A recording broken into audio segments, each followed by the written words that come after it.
Hi, everyone. Welcome back to Change Coach Conversations. We're here with number 5. This one is how to help someone break a habit.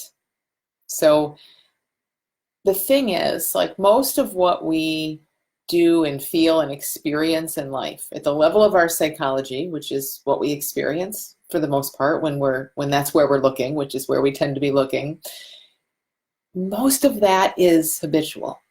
So much of it is kind of just conditioned, habitual, mechanical. Like I know that sounds a little harsh sometimes. People don't necessarily like to hear that, but it's actually really beautiful because it allows us to look toward, oh, so much of this stuff that's just same stuff over and over. It feels habitual and repetitive, and we know that. Like to see how that works a little bit, to see, oh, this is just the machine part of me, or just it's just what my mind does, or this is just my psychology going in that direction again. To see that makes it make sense. And it takes so much focus off it and so much pressure off it. So much of what we do in life, of what we experience in life is habitual. And habits obviously are no exceptions. They're really what we're looking at. But to see that every single habit is exactly the same. And I don't just mean habits we do, but I mean habits of thinking, habits of feeling.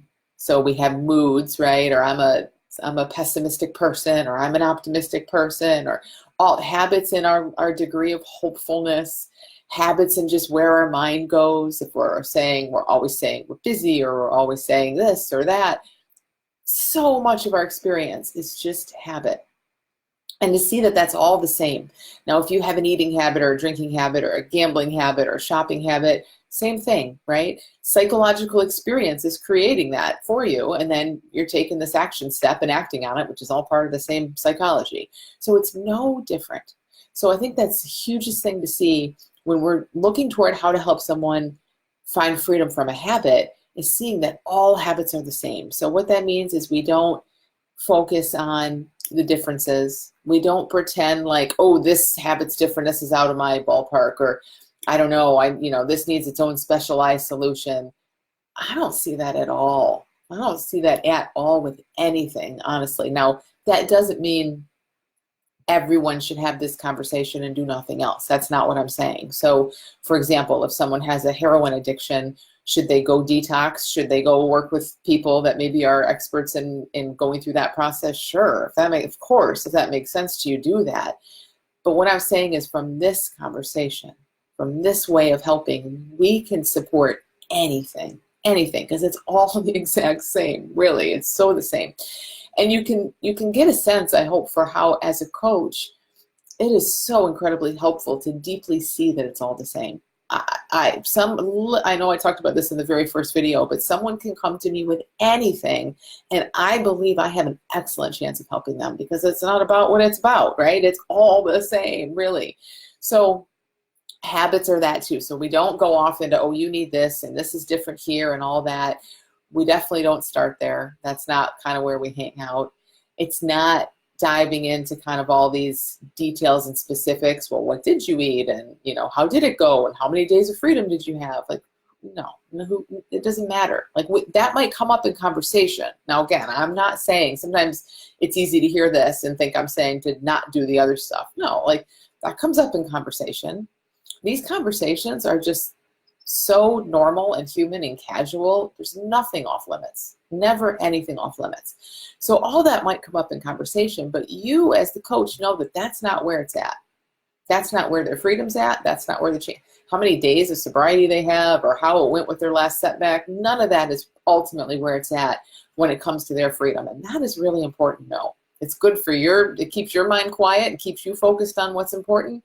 And it's really excellent for them, because they don't feel like they have to recite to you all these details. Like when I was in therapy for eating issues, oh my gosh, I just had to go read like a food journal for 40 minutes and get charged $300. Crazy, right? So as long as we know and our clients know that's not where, that might come up in conversation, but that's not where the change is. Excellent, because now we're all together. We're all on the same page here, and we can just look at the prize, look at what really has the impact. So it isn't about those specifics. It's about us helping them see that all habits, all issues are at the level of psychology, and that they aren't their psychology. You are not your psychology. The more you explore that, the further away your psychology looks. The more you have a different perspective on it. Now, here's what people hear in this sometimes. Oh, we're looking at past psychology. We're looking at what's beneath psychology. So we're burying our heads in the sand when it comes to a habit. And that doesn't feel good. I think I need to beat this thing into submission first, and then I'll look at who I really am. Now, I understand. And again, I'm not saying if you have a habit that's damaging, like most of them are, right? It's hurting some part of you and some part of your life. 0% of what I'm talking about has anything to do with burying a head in anything. But it's not. I know it's easy to hear it that way. It's not about burying your head in the sand. It's about looking toward what matters, what's always true, what never changes, where you're healthy, looking toward that, where you don't have a habit, looking toward that, camping out there, and at the same time, coming to understand your psychology in a new way. It's both. It's both. So how this often looks is, for me anyway, we're looking at what we're made of. We're looking at how our psychology works. We're not given food lists and here's all where I went wrong and here's how many days. I don't care about that. If it's important to you, tell me, and then we'll move on to what's important, what I know is important, right? So we're looking at who we are, how we're designed, how our experience works, that your habit, your addiction, your suffering is all at the level of psychology, always, no exceptions. And we're getting a feel for these two things. We're like, oh, but here's the big truth. Yep, here's the compelling part. Here's the big truth. Yep, here's what sucks you in. Here's the big truth. And as we do that, scales start tipping.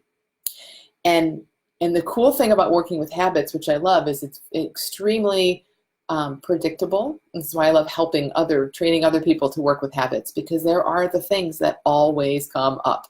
Because when we're in the psychology tells us, our own personal psychology, it beats certain drums. Like it has its own topics, right?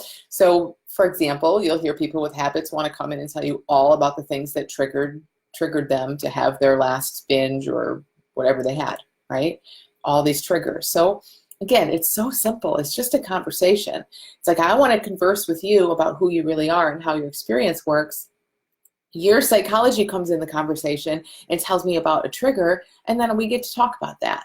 So I get to look at this idea of a trigger with the person from this understanding. And by the way, there's no real triggers. Things out there don't trigger experience, but that's another conversation. But we get to explore that from this understanding. So triggers, what else? Setbacks. Again, oh my gosh, I did it. It means this, and I have to recount my days, and it means that about me, and I'll never change. You coach that, and you just are in that conversation with that person, exploring that little ball of psychology and helping them see it in a new way.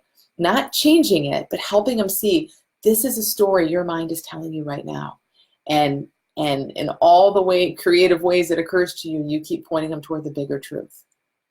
What else comes up around habits? There's so many different things, like our all or nothingness, on or off. I'm on the wagon, off the wagon. There's no wagons, but like that's where mine goes, right? Black or white, like all or nothing. I have to do this perfectly. Like that gives you an opportunity to have a different conversation.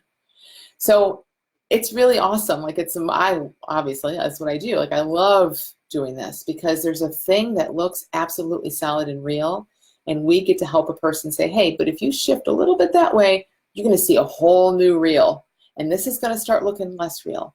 And as you're distracted from this, yes, you feel better, but it's not about just distracting. It's about distracting and seeing what's real. It's about distracting and seeing why you want to distract.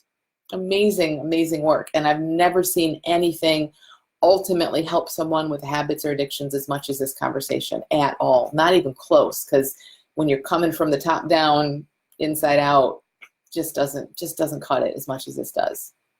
So I hope it sounds fun to you. If you're interested in coaching, check out the Change Coach training program. Link is there, and I will be back next Wednesday with another conversation. Talk to you soon.